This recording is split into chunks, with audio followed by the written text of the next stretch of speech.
Assalamualaikum warahmatullahi wabarakatuh. Salam budaya Nusantara. Pemirsa, ketemu kembali dengan Kilamun Putra. Pada kesempatan ini, pemirsa akan saya ajak mengintip sebuah desa yang unik, yaitu Kampung Pancasila.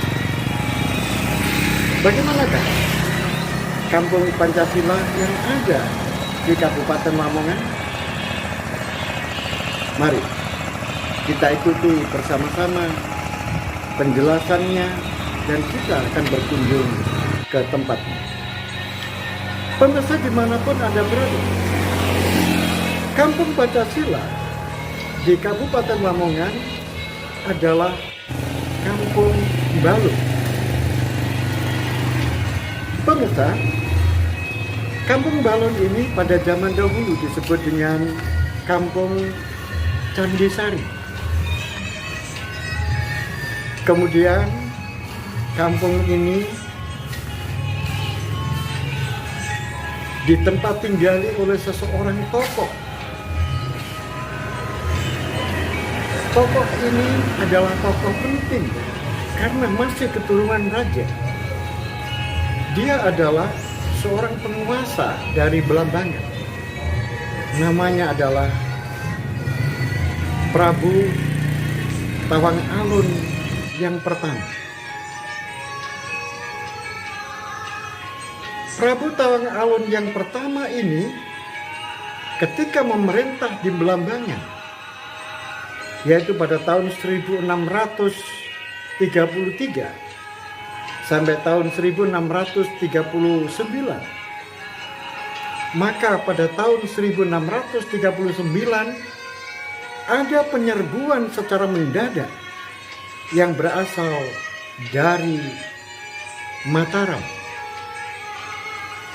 Tidak lain adalah Panembahan Senopati ing Alogo Sayyidin Panotogomo Amirul Mukminin, yaitu Raja Mataram yang pertama melakukan ekspansi ke timur untuk membuktikan dan menunjukkan bahwa dirinya adalah raja yang terkuat di Pulau Jawa ini. Oleh sebab itu, maka Brangwetan pada waktu itu yang dipimpin oleh Surabaya melakukan blokade dan penghadangan, yaitu yang ada di Japan atau di Japanan Mojokerto. Tetapi pemirsa dimanapun Anda berada, Belambangan pada waktu itu sudah dalam keadaan kocar-kacir dan pasukan Belambangan sudah tidak bisa dipersatukan kembali. Bahkan Prabu Tawang Alun yang pertama harus melarikan diri menuju ke sebuah hutan dan tidak lain menuju terus ke pantai, yaitu ke daerah Brondong, ke daerah Sedayu Lawas, yaitu untuk mencari putranya, yaitu Pangeran Lanang Dangiran yang telah diambil anak angkat oleh Kiai Kenjelusi. Akhirnya bertemu Kiai Kenjelusi, kemudian Pangeran Lanang Dangiran dan ayahnya, yaitu Prabu Tawang Alun yang pertama. Oleh sebab itu, berdasarkan musyawarah antara Kiai Kenjelusi dan Pangeran Lanang Dangiran, maka ayahnya, yaitu Prabu Tawang Alun, kemudian ditempatkan pada sebuah tempat yang tersembunyi, yaitu berada di sebuah desa namanya Desa Candisari.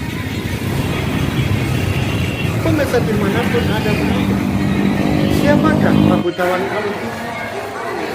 Prabu Tawang Alun adalah seorang santri dari dulu. Dia adalah seorang santri dari Sunan Prapen, dan bahkan Sunan Prapen sangat menyukai dan sangat mengagumi kepandaian dari Prabu Tawang Alun. Oleh sebab itu, ketika sudah mencapai tingkat keagamaan tertentu, akhirnya Prabu Tawang Alun kemudian memimpin kembali, yaitu Timbelandang. Tetapi saya, kepemimpinannya akhirnya dihancur leburkan oleh Panembahan Senopati Ing Alugo Sayyidin Panotogomo Amirul ini, dan akhirnya dia menetap di Desa Candisari, dan lama-kelamaan Desa Candisari ini dikenal dengan nama Desa Mbalun, karena Prabu Tawang Alun memperkenalkan diri kepada masyarakat bahwa dirinya adalah Mbah Alun. Itu semuanya adalah untuk menyembunyikan jati dirinya, untuk menyembunyikan identitasnya, dan menutupi apa yang sebenarnya ada pada dirinya. Pemirsa dimanapun Anda berada, akhirnya Mbah Alun menyebarkan agama Islam, berada di Desa Candisari itu mulai tahun 1639 sampai dengan tahun 1654. Dan Mbah Alun sendiri umurnya adalah 80 tahun. Pemirsa dimanapun Anda berada, di dalam pertemuan-pertemuan sesama ulama, maka Mbah Alun ini sering juga dipanggil dengan sebutan Mbah Sin Arif. Mbah Sin Arif adalah julukan atau sebutan untuk menutupi jati dirinya, untuk menyembunyikan rahasia siapa sebenarnya dirinya. Jangan sampai orang tahu kalau dirinya adalah seorang raja, yaitu Raja Prabu Tawang Alun yang pertama. Akhirnya pemirsa dimanapun Anda berada, dan Desa Candisari akhirnya dikenal dengan sebutan Desa Mbalun, dan masyarakatnya hidup sebagai masyarakat tani, dan letaknya agak menuju ke dalam tetapi dekat dengan anak Bengawan Solo, yaitu Bengawan Belawi. Pemirsa dimanapun Anda berada, pertanyaannya adalah, mengapa Desa Mbalun ini disebut dengan Desa Pancasila? Pemirsa harus diketahui, kependudukan yang ada di Desa Mbalun ini jumlah kakaknya adalah 1147 kakak. Kemudian kalau jumlah penduduknya seluruhnya adalah 4.644 jiwa. Kemudian di desa ini ada 3 agama yang rukun.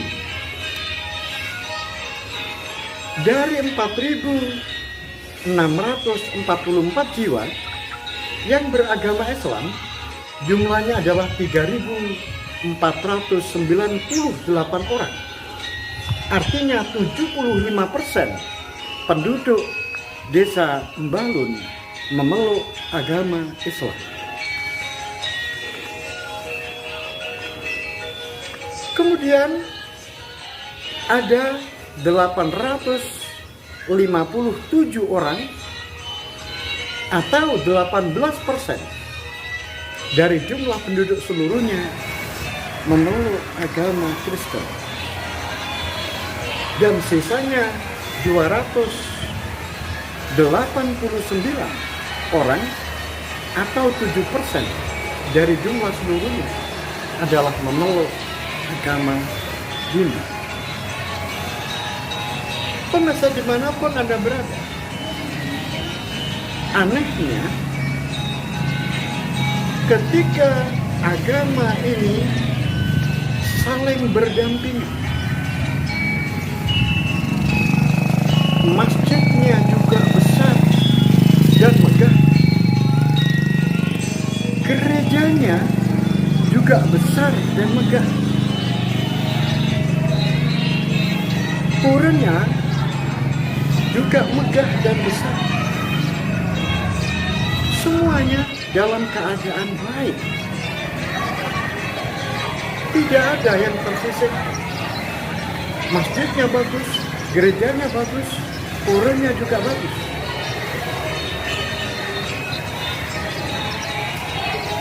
Kemudian yang lebih aneh lagi, letak antara masjid dengan gereja berhadapan.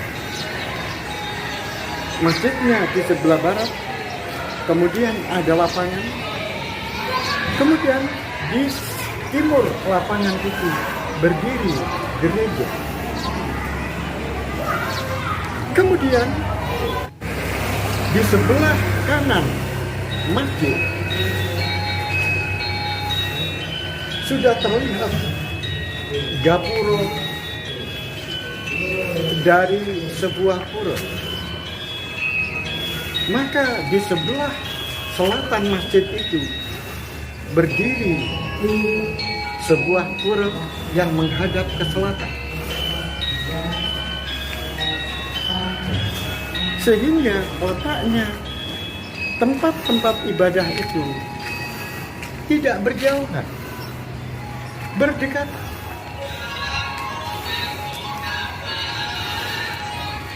Mereka bisa rukun.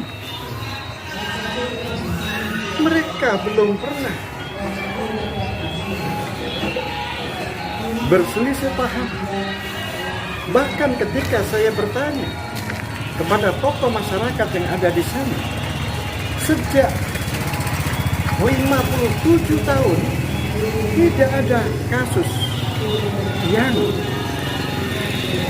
tercatat sebuah perselisihan, pertengkaran, atau apapun bentuknya yang disebabkan karena perbedaan agama. Pemirsa dimanapun Anda berada, bahkan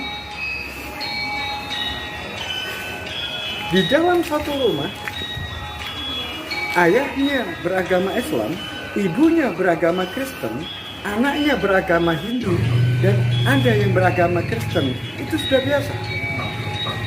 Mereka bisa hidup rukun, sehingga mereka itu tidak berkelompok. Kelompok Hindu sendiri, kelompok Islam sendiri, kelompok Kristen sendiri. Tidak. Mereka sudah bercampur menjadi satu. Dan mereka saling mengerti. Mereka saling memahami. Tidak ada yang memperbincangkan keburukan-keburukan tentang agama tertentu, kelemahan-kelemahan tentang agama tertentu. Tidak ada. Pemirsa dimanapun Anda berada, ada yang bertanya, mulai kapankah masuknya agama Kristen yang ada di Bali? Pemirsa dimanapun Anda berada, pada tahun 1965, ketika terjadi sebuah pemberontakan di 30 SPKI, secara kebetulan Kepala Desa Ambalun dan seluruh perangkatnya terlibat di dalam organisasi terlarang itu, sehingga terjadi kevakuman kepemimpinan karena kepala desanya, careknya, kepala dusunnya, dan pejabat-pejabat yang lain dalam keadaan ditangkap, dan mereka melakukan dan menjalani hukuman, sehingga terjadi kekosongan pemerintahan. Oleh sebab itu, ditugaskannya seorang tentara sebagai caretaker di desa Balun. Tentara itu atau prajurit itu bernama Bapak Bateh. Pak Bateh yang berkedudukan sebagai seorang prajurit ini, secara kebetulan dia beragama Kristen. Tetapi Pak Bateh selaku caretaker kepala desa ini belum pernah dia itu berkoar-koar untuk mencari pengikut, belum pernah.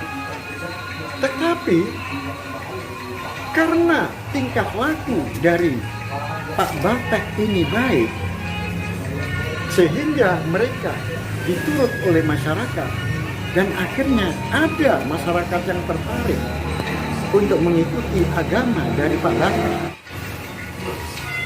Karena ada yang mengikuti Pak Bateh, oleh sebab itu Pak Bateh kemudian memanggil temannya, yaitu seorang pendeta, untuk membaptis orang-orang yang sukarela mau masuk beragama Kristen. Itulah mula-mula sehingga Kristen bisa dibilang mulai masuk di Balun adalah tahun 1965. Kalau terhitung sampai sekarang berarti sudah 57 tahun. Sudah 57 tahun. Kemudian jumlah pengikutnya adalah 857 orang. Kemudian kalau ada pertanyaan berikutnya, sedangkan agama Hindu kapan mulai masuk ke desa Balun? Pemirsa dimanapun Anda berada, ada seseorang dari desa Plosowayu, masih kecamatan Turi. Orang ini berasal dari desa Plosowayu, kecamatan Turi, kemudian menikah dengan seseorang yang berasal dari desa Balun, sehingga orang ini kemudian pindah ke Balun. Kebetulan orang ini beragama Hindu. Orang ini namanya adalah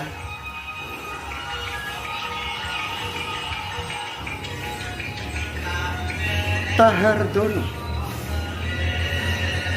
Bapak Tahardono Sasmito yang memeluk agama Hindu yang kemudian menetap di desa Balun. Sama dengan Pak Bateh, Pak Tahardono ini juga tidak pernah berkoar-koar untuk mengajak orang lain masuk agama Hindu.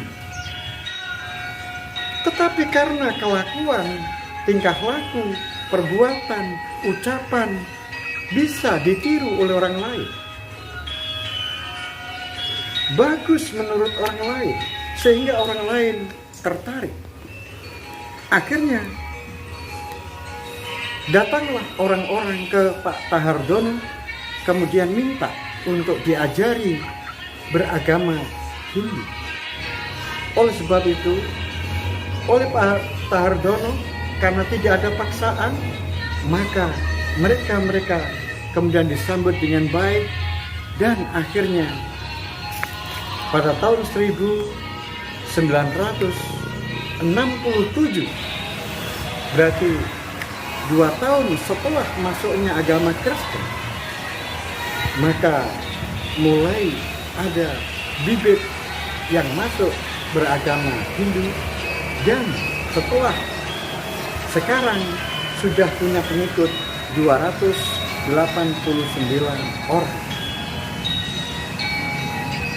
Jadi sudah hampir 55 tahun. Pengikutnya 289 orang atau 7% dari jumlah seluruh penduduk yang ada di Bali. Pemirsa dimanapun Anda berada, inilah yang harus kita pilih. Lihatlah, mereka itu bisa rukun.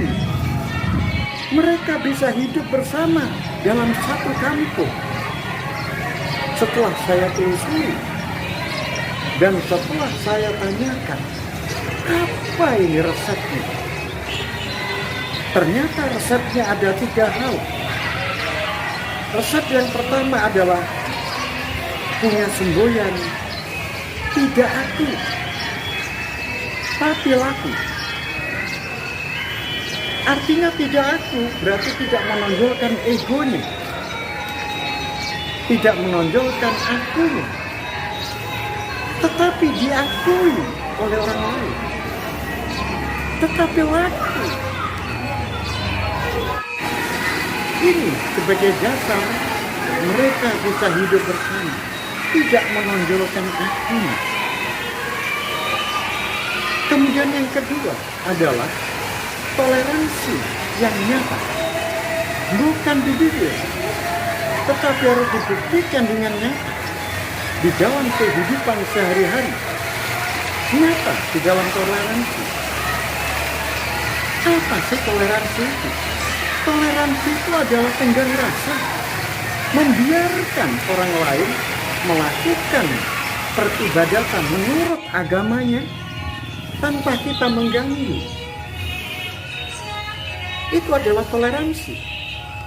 Kalau hari Minggu ada orang yang sedang melakukan jemaat di gereja, maka yang lain menghormati, menghargai, tidak mengganggu. Sebaliknya, kalau orang-orang Islam sedang melakukan sholat, maka yang lain juga menghormati dan tidak mengganggu. Demikian juga yang Hindu. Kalau mereka biasanya jam 7 malam melakukan semedi atau melakukan doa, mereka yang lain menghargai dan menghormati, tidak mengganggu. Itulah yang disebut dengan toleransi. Kemudian yang ketiga adalah jelas ini merupakan sebuah kemerdekaan beragama, freedom of religion, kebebasan beragama yang benar-benar nyata, bukan hanya di bibir. Kemudian lebih lanjut saya tanyakan, apa kata kuncinya? Kata kuncinya adalah kembali yang paling atas kata. Kalau di dalam bahasa Jawa disebut ojo sok ngaku bener, ojo sok ngaku bener. Ini kemudian menyalahkan yang lain, membodohkan yang lain, menggoblokkan yang lain. Jangan. Juga jangan sok ngaku pinter. Jadi jangan sok ngaku bener, jangan sok ngaku pinter. Dan yang terakhir adalah jangan sok suci. Pemirsa dimanapun Anda berada, itulah akhirnya sungguh ternyata kehidupan masyarakat setelah saya lihat dari pojok sampai ke pojok, maka semuanya dalam keadaan tersenyum, semuanya makmur, kehidupan masyarakatnya makmur. Inilah mungkin yang diharapkan oleh para pemimpin terdahulu, yaitu dengan beraneka ragam budaya, agama, ras, suku, bangsa, justru akan menambah kemakmuran, bukan menjadi sebuah perpecahan. Dengan catatan, asal jangan sok keminter, jangan sok ngaku benar, dan jangan sok ngaku suci. Itulah kuncinya. Pemirsa dimanapun Anda berada, sampai di sini akhirul kalam. Billahi taufiq wal hidayah, waridha wal inayah. Assalamualaikum warahmatullahi wabarakatuh. Salam budaya Nusantara.